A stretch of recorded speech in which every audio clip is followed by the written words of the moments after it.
My name is Karen Palmer, and I'm the storyteller from the future, and I've come back to enable you to survive what is to come through the power of storytelling. And I need your help. If you're receiving this message, you have been chosen. The rest of this message will be encrypted for your protection. Do not worry, I have been working with experts in your present, knowing that this time of uncertainty would come. Pay very careful attention to this film on my collaborations and methodologies. It will have an impact on the frequency of your brainwaves, which you in your time refer to as inspiration. First of all, there will be an extract from my Perception.io emotionally responsive film experience. This is how I imagine the future of law enforcement to be. A law enforcement system driven by artificial intelligence, trained by the participants' facial emotion detection and their potential bias. This is the future I have anticipated prior to the cry of defund the police. There will be another important message at the end. Bienvenido, ciudadano. Baruch haba. Welcome, valued citizen, to the future of law enforcement. Perception.io. Your future needs you today. Yo, press the button.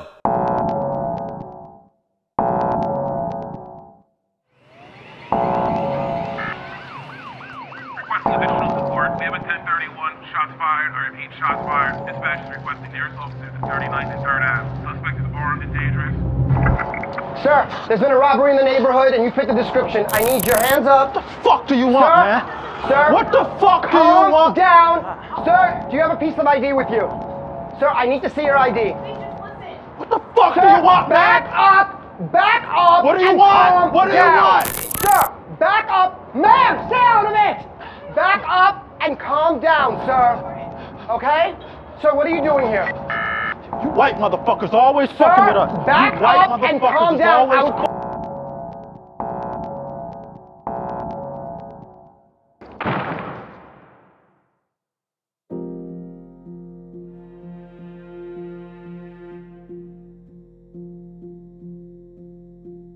My name is Emily Balchetis. I am an associate professor of psychology at New York University. Our acronym for our lab is the SPAM Lab. That stands for Social Perception, Action, and Motivation. Right now, we're seeing polarization in our communities when we're looking at two different groups of people that are interacting with one another. They're fighting on the streets. There's protests that turn into riots, or some people think they're riots, and some people don't even think those are riots. How can we look at the world around us and have such dramatically different interpretations? That's a lot of what my work studies. When I first met Karen, she sent me an email and said, I'm working on this project. I want to understand emotion. I want to understand non-conscious bias. I want to understand things that are happening in people's unconscious minds, changes how they feel, how they see, how they experience. All of that I was in love with. I just thought, yes, this woman gets me. And what was exciting to me was that she was coming at it from a very multidisciplinary perspective. She's an artist, she's a producer, she is a natural scientist. Her curiosity and way of thinking really resonates with the scientific process. It's iterative, she's collaborative. She brings in perspectives from all different disciplines, computer scientists, programmers, and engineers, and social scientists and neuroscientists. And this is the team that she creates, and it's her energy that really stitches everybody together. We have these really incredible conversations that are full of creativity and deep brainstorming, and then what she can do is synthesize all of that to create these immersive experiences so that everyday people who maybe haven't really thought deeply about this before, or who are affected in one way, can have an experience that they never had before, to give them a change of perspective, to give them an introspective ability about their own experience, to shed light on some of our biggest social problems. We have these abstract ideas that we study in decontextualized ways in the lab, tightly controlled, artificial, that gives us great control as scientists and precision in our findings. We can establish cause and effect. But you make it concrete, you make it tangible, you give it the framework by putting the real world back into it, by creating these videos that let people sort of live the experience of a riot, let people live the experience of a police officer or somebody with mental illness or somebody who's being chased and they're not understanding what's happening here, to feel that fear, the fear that we try to artificially create in the lab. You make it concrete and real for everybody who comes through your art in a way that like science is only trying to approximate. You came and visited our lab and you brought your team with you too that was creating all of this infrastructure from scratch and then making it freely available at the end for everybody to collaboratively build on, and then producing some sort of output like in the moment. Like scientists never get that kind of instant gratification. So we got to learn what you were doing and your intuitions about what should be fed into this system, what should we expect to come out, and at what time scale. Those were all still like open questions that our science could add an answer to. And then we had a couple more conversations, and then all of a sudden, from my perspective, this amazing thing was done, and I got to see it at one of New York City's biggest art shows. So I don't know how you did it. I feel like we had a couple really amazing brainstorming sessions, and then you created this incredible product that was an immersive, interactive installation that gave people really deep insight into human psychology and unconscious bias and social issues, you know, and all they had to do was invest 3 or 4 minutes of their time.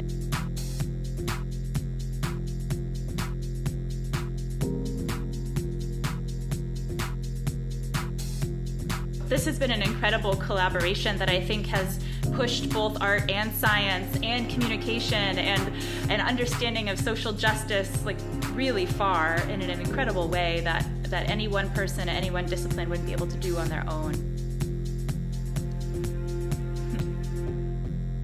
I learned you embrace the fear. The fear is there and it should be there because somehow it's what makes you remain alert and focus. You learn how to embrace the fear and use this fear in your advantage. Because somehow you don't let the fear control you. You're in control of your fear.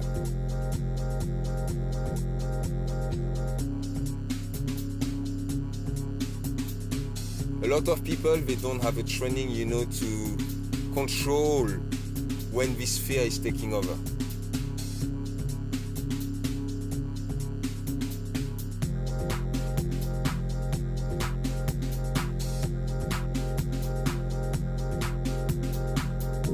And parkour, you use this fear to be more in tune, to be more in the zone.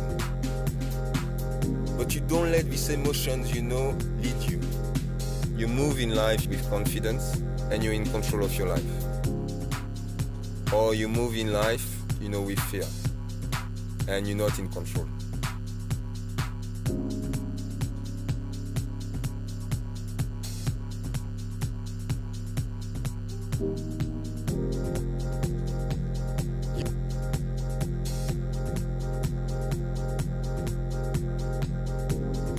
But even though it's scary, you don't let these emotions taking over. You still lead. You still have the reign. But on the other side, if you let the fear taking over, it's a bit like somebody else or something else is controlling, you know, your decision, your actions.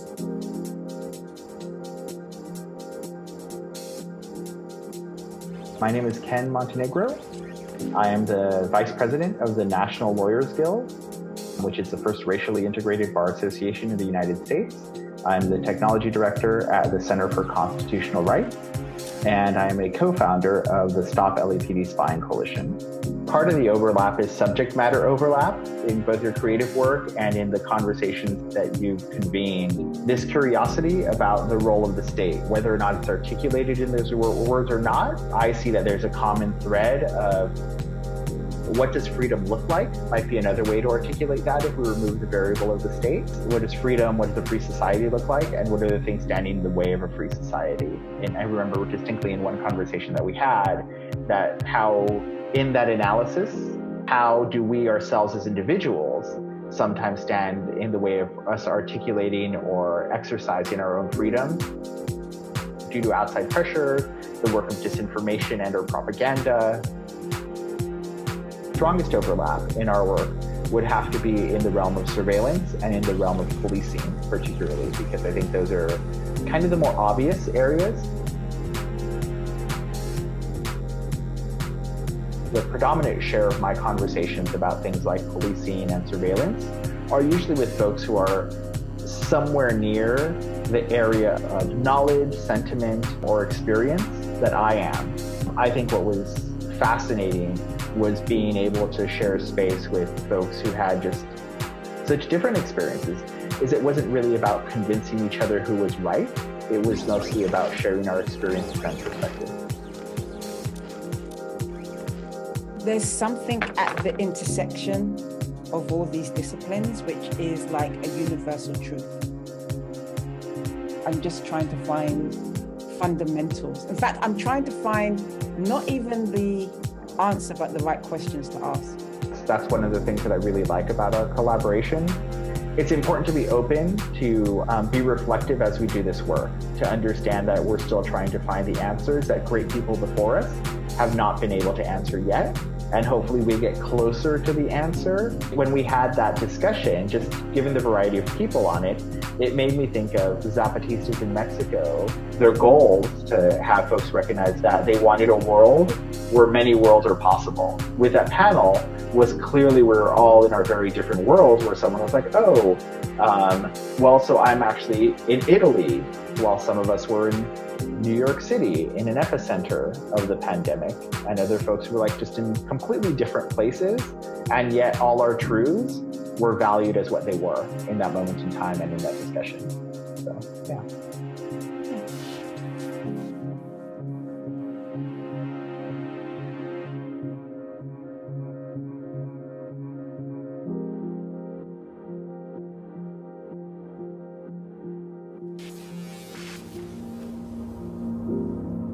I wonder, have you noticed that we have found ourselves living in a futuristic dystopian world?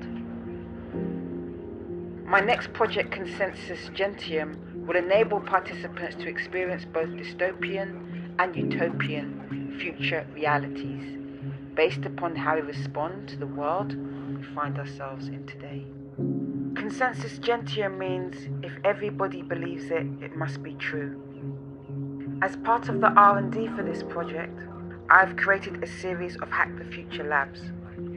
Think and action tanks at the intersection of art, film, neuroscience, technology, activism, social justice, spirituality, and the parkour philosophy of moving through fear.